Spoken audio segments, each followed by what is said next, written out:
अभिनेता कमल सदानाने 1992 मध्ये रिलीज झालेल्या बेखुदी या चित्रपटातून आपल्या अभिनय कारकिर्दीला सुरुवात केली. निर्माते ब्रिस सदाना आणि अभिनेत्री सईदा खान यांचा मुलगा कमल नुकत्याच झालेल्या एका मुलाखतीत त्याच्या 20व्या वाढदिवसानिमित्त त्याला झालेल्या भावनिक आघाताबद्दल बोलला.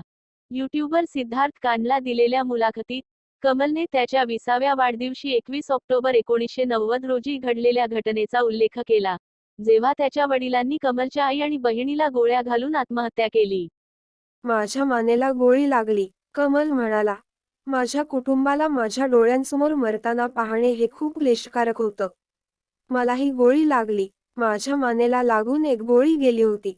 तरीही मी कसे वाचलो हे मला माहीत नाही. मला शारीरिक त्रासही नव्हता. मी डॉक्टरांना सांगितले, माझ्या आई बहिणीला जिवंत ठेवा. कमल पुढे म्हणाला.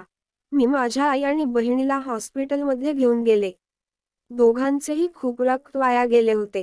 तोपर्यंत मला माहीत नव्हते की मलाही गोळ्या लागल्या आहेत. डॉक्टरांच्या लक्षात आले आणि मलाही गोळ्या लागल्याचे सांगितले.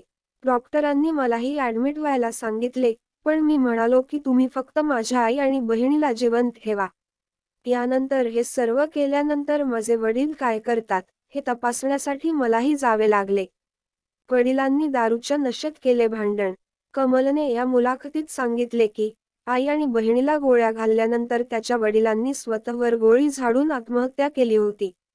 घरातील भांडणानंतर दारूच्या नशेत त्याने हे कृत्य केले. हे सर्व कमलच्या वाढदिवसाला घडले. त्यानंतर कमलने अनेक वर्षे वाढदिवस साजरा केला नाही.